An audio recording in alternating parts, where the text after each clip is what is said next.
My family has controlled every decision I've ever made. In 5 minutes, I'm getting in his car and never coming back.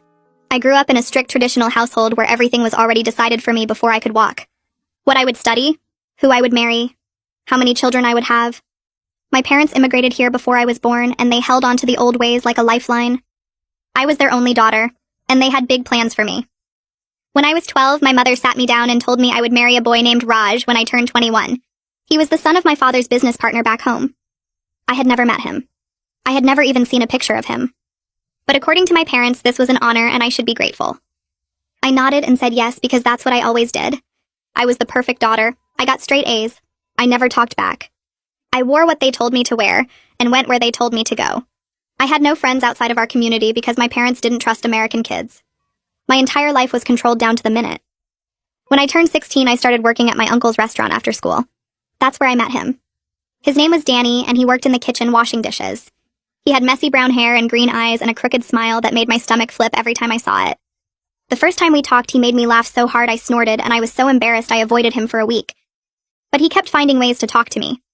He would leave little notes in the order window. He would save me extra naan from the kitchen. He would time his breaks to match mine so we could sit outside together. I had never felt anything like it. I had never been allowed to feel anything like it. We started sneaking around to see each other. I would tell my parents I was studying at the library and meet him at the park instead. We would sit on the swings and talk for hours about everything and nothing. He told me about his dreams of becoming a music teacher. I told him I didn't know what my dreams were because no one had ever asked me.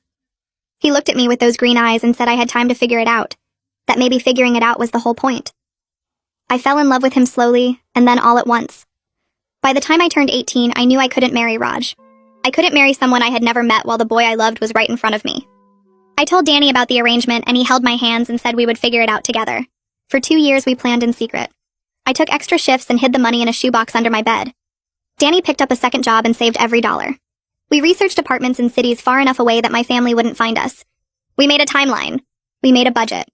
We made promises to each other that we would see this through no matter what. Last month, I turned 20.